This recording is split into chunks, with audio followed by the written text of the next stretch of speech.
Dumbledore made a choice. Not the choice to protect Harry, not the choice to keep him close, to train him, to arm him with knowledge, and prepare him for what was coming. Those would have been the choices of someone raising a child for survival.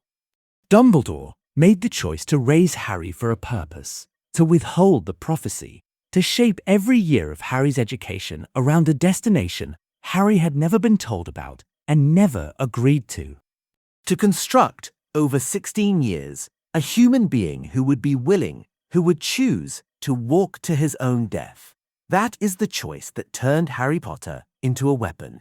Not Voldemort's curse on the night at Godric's Hollow, not the scar, not the prophecy itself, which was a statement of possibility rather than a command. The weapon was made by the person who was supposed to protect him, through a series of deliberate decisions about what Harry was for. The scene in Dumbledore's office at the end of Order of the Phoenix, where the prophecy is finally revealed in full, where Harry learns that he must either kill Voldemort or be killed by him, is the moment this becomes undeniable. But the choice that made it possible began long before that scene. It began on a doorstep in Privet Drive, and it never stopped.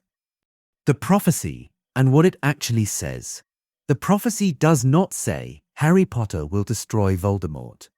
It says that a child born at the end of July, to parents who had thrice defied Voldemort, would have the power the Dark Lord knows not, and that neither can live while the other survives. This is not a command. It is not even a certainty. It is a description of a condition and a consequence. The condition being that two people are bound together in a way that makes their coexistence impossible. The consequence being that one will eventually destroy the other. The prophecy applies equally to Neville Longbottom, who also fit the criteria, until Voldemort's own choice to target Harry made Harry the subject. Dumbledore understands this distinction. He explains it to Harry directly.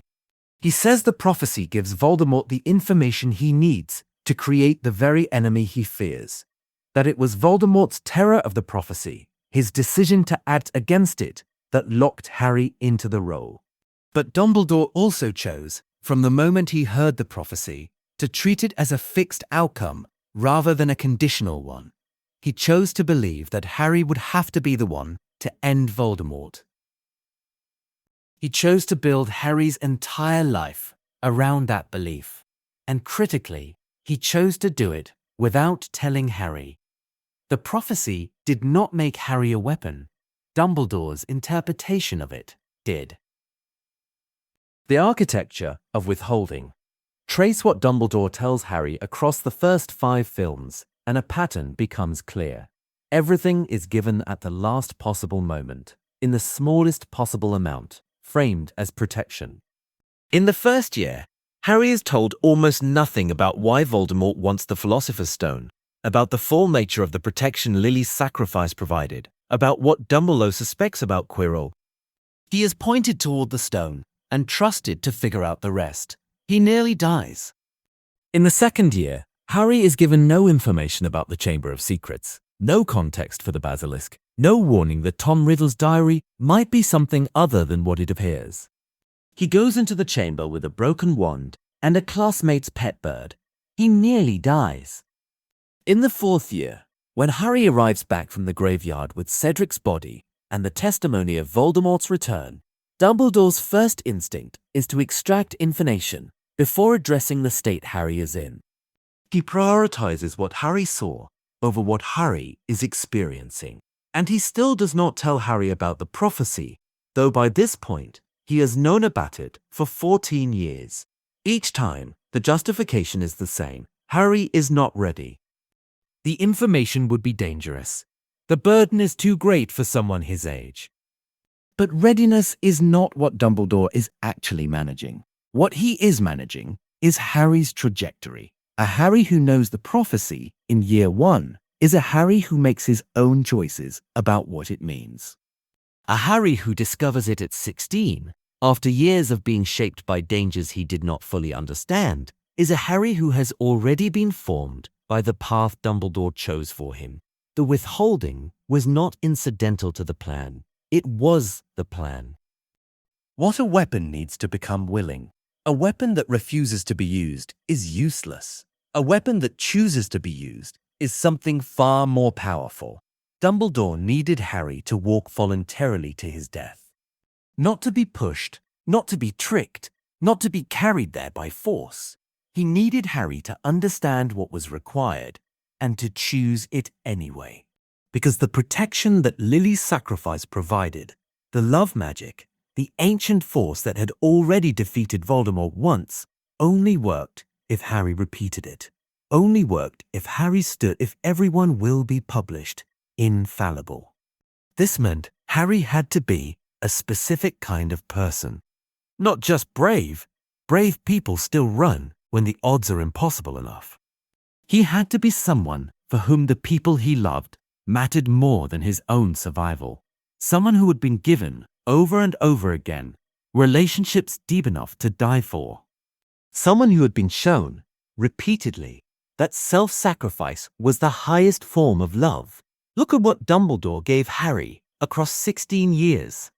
He gave him Ron and Hermione, people who became more family than friends, people whose deaths Harry would feel as his own.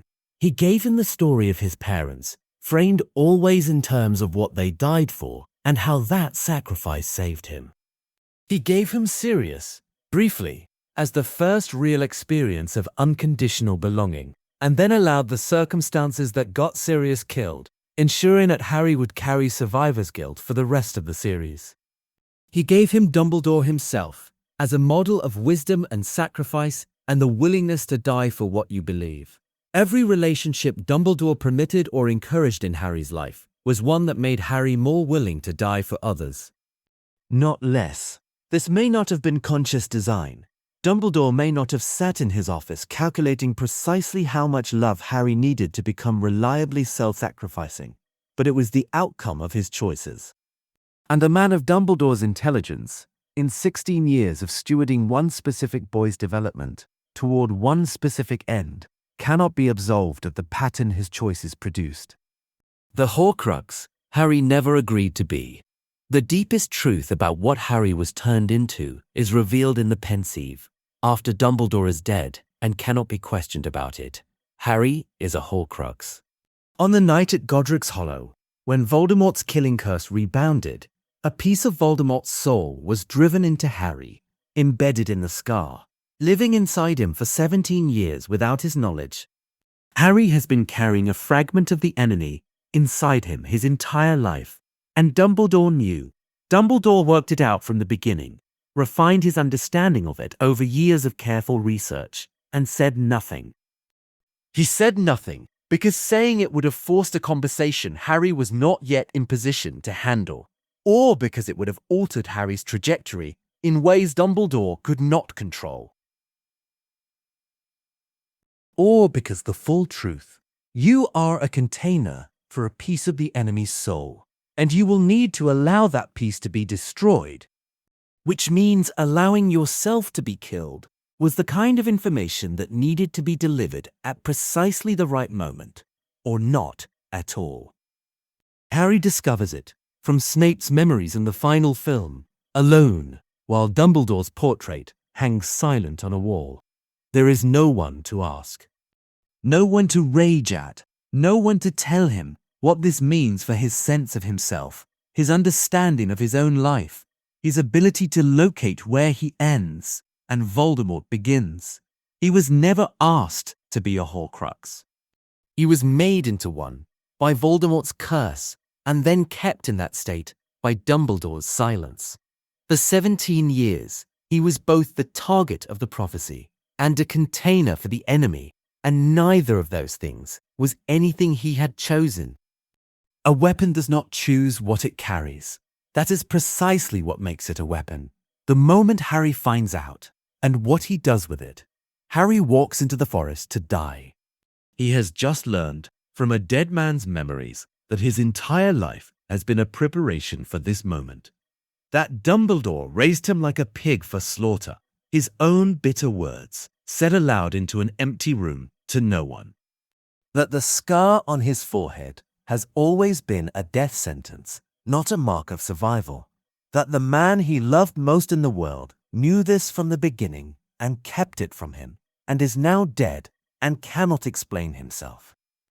Harry has approximately 10 minutes between this discovery and the moment he walks out of the castle into the dark. In those 10 minutes, he does not rage. He does not collapse. He does not search for an alternative interpretation or find someone to talk him out of what he now understands must happen. He opens the golden snitch, takes out the resurrection stone, calls back the shadows of his parents and Sirius and Lupin, walks with them to the edge of the forest, and goes in. This is the moment where the question of whether Harry was a weapon or a person becomes most urgent and most complex, because the argument could be made that this is Dumbledore's design working exactly as intended. Harry was shaped to be willing to die. He is willing to die. The weapon is functioning, but look at why Harry walks into that forest. Not because Dumbledore told him to, not because the prophecy compelled him, not even because he could not think of another way. He walks in because the people he loves are fighting and dying in a castle behind him, and he believes, with full understanding of what it costs, that this is the only way to stop it. He walks in the same way his mother stood in front of his crib, not because he had no choice, but because this is what love looks like when it has no conditions. Dumbledore made the choice that turned Harry into a weapon, but Harry made the choice that turned the weapon into a sacrifice.